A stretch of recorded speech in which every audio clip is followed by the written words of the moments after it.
The First Battle of Fallujah, also known as Operation Vigilant Resolve, was an operation to root out extremist elements of Fallujah as well as an attempt to apprehend the perpetrators of the killing of 4 U.S.contractors in April 2004. The chief catalyst for the operation was the highly publicized killing and mutilation of 4 Blackwater USA private military contractors, and the killings of 5 American soldiers in Habbaniyah a few days earlier.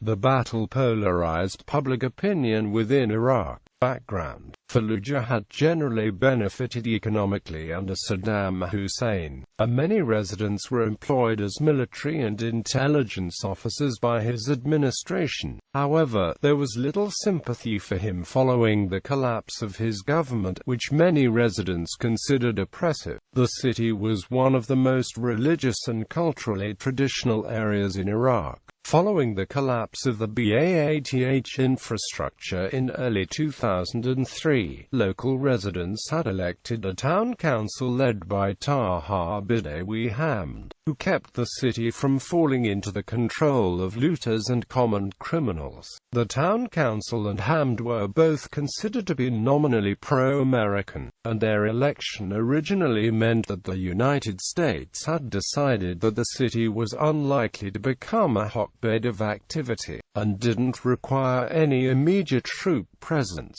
This led to the United States committing few troops to Fallujah from the start, although Fallujah had seen sporadic airstrikes by American forces. Public opposition was not galvanized until 700 members of the 82nd Airborne Division first entered the city on 23 April 2003, and approximately 150 members of Charlie Company occupied Al-Qaeda Primary. On 28 April, a crowd of approximately 200 people gathered outside the school past curfew, demanding that the Americans vacate the building and allow it to reopen as a school. The protesters became increasingly heated, and the deployment of smoke gas canisters failed to disperse the crowd. The protest escalated as gunmen reportedly fired upon U.S. forces from the protesting crowd and U.S. Army soldiers from the 1st Battalion of the 325th Airborne Infantry Regiment of the 82nd Airborne Division returned fire, killing 17 people and wounding more than 70 of the protesters. There were no U.S. Army or coalition casualties in the incident. U.S. forces said that the shooting took place over 30 to 60 seconds, however other sources claimed the shooting continued for half an hour. 2 days later, a protest at the former BAATH party headquarters decrying the American shootings was also fired upon by U.S. forces, this time the U.S. 3rd Armored Cavalry Regiment, which resulted in 3 more deaths. Following both incidents, coalition forces asserted that they had not fired upon the protesters until they were fired upon first. The 82nd Airborne soldiers were replaced by soldiers from the 3rd Armored Cavalry Regiment and 101st Airborne Division 2, 502nd B.C.O. Renegades, and on the 4th of June, the Renegades came under attack after a presence patrol. The Renegades were hit with an RPG while mounting vehicles to take them back the base. The attack resulted in 6 injured soldiers and 1 Kia PFC. Brandon Oberleitner was killed on impact as the RPG struck the lead vehicle he was sitting in. His death marked the only loss of life for B.Co. for the deployment. Soon after this attack, the 3rd Armored Cavalry was forced to request an additional 1,500 troops to help quell the growing resistance faced in Fallujah and nearby Al-Habbaniyah. In June, American forces began confiscating motorcycles from a local residence, claiming that they were being used in hit-and-run attacks on coalition forces. On the 30th of June, a large explosion occurred in a mosque in which the Imam, Sheikh Laith Khalil, and 8 other people were killed. while the local population claimed that Americans had fired a missile at the mosque. U.S. forces claimed that it was an accidental detonation by insurgents constructing bombs. On the 12th of February 2004, insurgents attacked a convoy carrying General John Abizade, commander of U.S. forces in the Middle East, and the 82nd Airborne's Major General Charles Swanwick, firing on the vehicles from nearby rooftops with RPGs.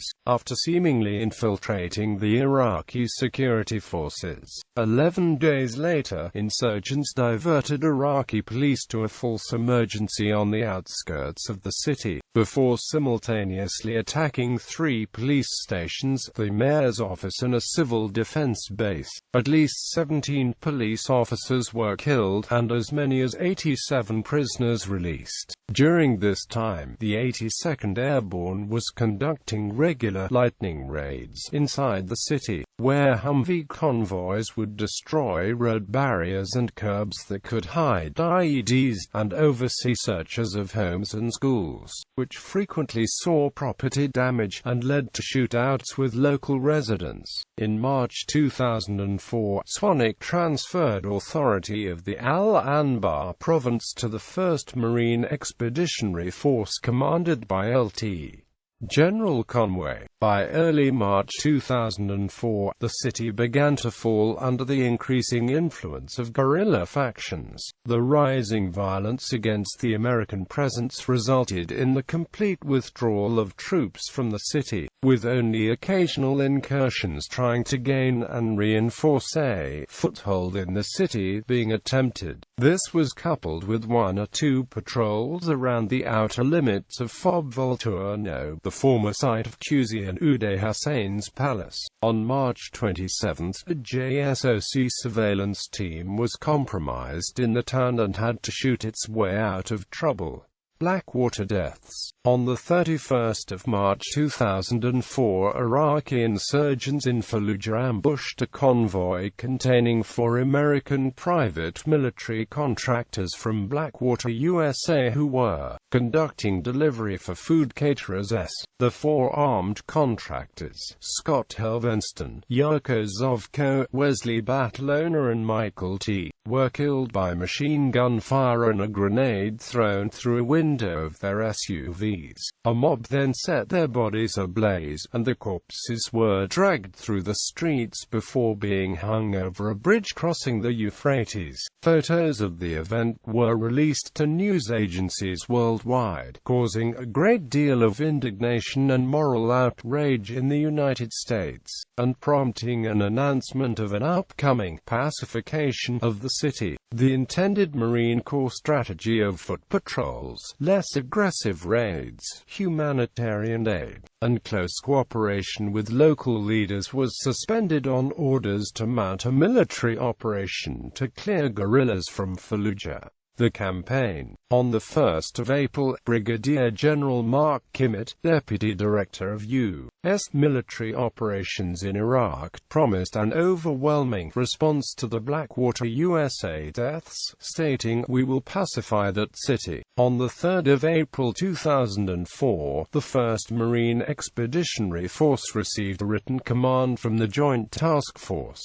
ordering offensive operations against Fallujah. This order went against the wishes of the Marine commanders on the ground who wanted to conduct surgical strikes and raids against those suspected of involvement in the Blackwater deaths. On the night of the 4th of April 2004, American forces launched a major assault in an attempt to re-establish security in Fallujah by encircling it with around 2,000 troops. At least 4 homes were hit in aerial strikes, and there was sporadic gunfire throughout the night. By the morning of the 5th of April 2004, headed by the 1st Marine Expeditionary Force, American units had surrounded the city with an aim towards retaking it. American troops blockaded barricaded roads leading into the city with Humvees and concertina wire. They also took over a local radio station and handed out leaflets urging residents to remain inside the homes and help American forces identify insurgents and any Fallujahans who were involved in the Blackwater Deaths. It was estimated that there were 12 to 24 separate, hardcore groups of insurgents armed with RPGs, machine guns, mortars and anti-aircraft weapons, some of it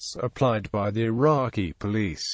By the 6th of April 2004, U.S. military source said that Marines may not attempt to control the center of the town. In the opening days, it was reported that up to a third of the civilian population had fled the city. The siege forced the closing of Fallujah's two main hospitals, Fallujah General Hospital and the Jordanian Hospital, which were reopened during the ceasefire on the 9th of April 2004. Also on that date, the port visit to Jebel Ali by the aircraft carrier USS George Washington was cancelled, and the George Washington Carrier Strike Group and its embarked carrier Air Wing 7 were ordered to remain on station in the Persian Gulf as fighting intensified between coalition forces and Iraqi insurgents around Fallujah. The resulting engagements set off widespread fighting throughout central Iraq and along the lower Euphrates, with various elements of the Iraqi insurgency taking advantage of the situation and commencing simultaneous operations against the coalition forces. This period marked the emergence of the Mahdi Army, the militia of Shiite cleric Muqtada al-Sadr, as a major armed faction which, at the time, actively participated in anti-coalition operations. The happenings were also punctuated by a surge of a Sunni rebellion in the city of Ramadi. During this period, a number of foreigners were captured by insurgent groups. Some were killed outright, whilst others were held as hostages in an attempt to barter for political or military concessions. Some elements of the Iraqi police and Iraqi Civil Defense Corps also turned on the coalition forces or simply abandoned the posts. The rebels in Fallujah held on as the Americans attempted to tighten the hold on the city. Air bombardments rained on insurgent positions throughout the city. Lockheed AC-130 gunships attacked targets with their Gatling guns and howitzers a number of times. Scout snipers became a core element of the Marines' strategy, averaging 31 kills apiece in the battle, while PSYOP Tactical Psychological Operations teams from Tactical Psychological Operations Detachment 910 tried to lure Iraqis out into the open for the scout snipers by reading scripts that were aimed at angering insurgent fighters and by blaring AC/DC along with Metallica and other rock music over the loudspeakers. After 3 days of fighting, it was estimated that the United States had gained control over 25% of the city, although it was suggested that insurgents had lost a number of key defensive positions, due to the fact that American attacks were taking a toll on civilians as well as Iraqi insurgents. Coalition forces faced growing criticism from within the Iraqi Governing Council, where Adnan Pachachi said, "These operations by the Americans are unacceptable and illegal." Al Jazeera reporter Ahmed Mansour and cameraman Laith Mishtaq, the only two non-embedded journalists covering the conflict since the 3rd of April 2004, reported that an unknown source stated that United States insisted that the reporters be withdrawn from the city, as a precondition to the ceasefire. At noon on the 9th of April 2004, under pressure from the Governing Council, Paul Bremer announced that the U.S. forces would be unilaterally holding a ceasefire, stating that they wanted to facilitate negotiations between the Iraqi Governing Council, insurgents and city spokespersons, and to allow government supplies to be delivered to residents. As a consequence, much-needed humanitarian relief, which had been held held up by the fighting and blockade finally managed to enter the city. Notably, a major convoy organized by private citizens, businessmen and clerics from Baghdad as a joint Shia-Sunni effort. Some U.S. forces used this time to occupy and scavenge abandoned houses and convert them into de facto bunkers, while a number of insurgents did the same. At this point, it was estimated that 600 Iraqis had been killed, at least half of whom were non-combatants. Although hundreds of insurgents had been killed in the assault, the city remained firmly in their control. American forces had by then only managed to gain a foothold in the industrial district to the south of the city. The end of major operations for the time being led to negotiations between various Iraqi elements and the coalition forces, punctuated by occasional firefights.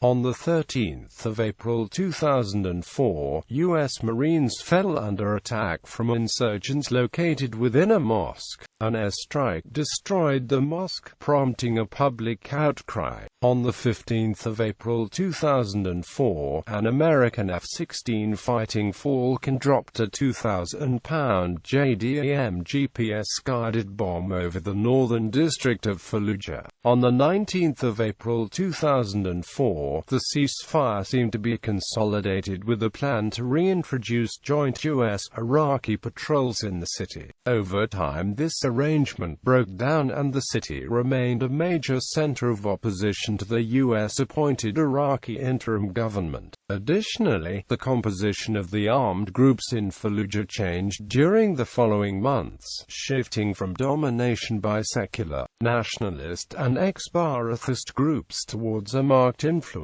of warlords with ties to organized crime and groups following a radical Wahhabi stance. On the 27th of April 2004, insurgents attacked U.S. defensive positions, forcing the Americans to call in air support. In response, on the 28th of April 2004, the aircraft carrier George Washington launched squadrons VFA-136, VFA-131, VF-11, and VF-143 to fly combat air sorties against insurgents in Fallujah. During this operation, aircraft from Carrier Air Wing 7 dropped 13 GBU-12 Paveway 2 laser-guided bombs on insurgent positions and also provided combat air support to the 1st Marine Expeditionary Force. U.S. withdrawal. On the 1st of May 2004, the United States withdrew from Fallujah, as Lieutenant General James Conway announced that he had unilaterally decided to turn over any remaining operations to the newly formed Fallujah Brigade, which would be armed with U.S. weapons and equipment under the command of former Ba'athist Army General Jassim Mohammed Saleh. Several days later, when it became clear that Saleh had been involved in military actions against Shiites under Saddam Hussein, U.S. forces announced that Mohammed Latif would instead lead the brigade. Nevertheless, the group dissolved and had turned over all the U.S. weapons to the insurgency by September, prompting the Second Battle of Fallujah in November, which successfully occupied the city. During the interim period between the two battles, U.S. forces maintained a presence at Camp Habbaniyah, a few miles outside the city limits. Legacy: the largest combat mission since the declaration of the end of major hostilities.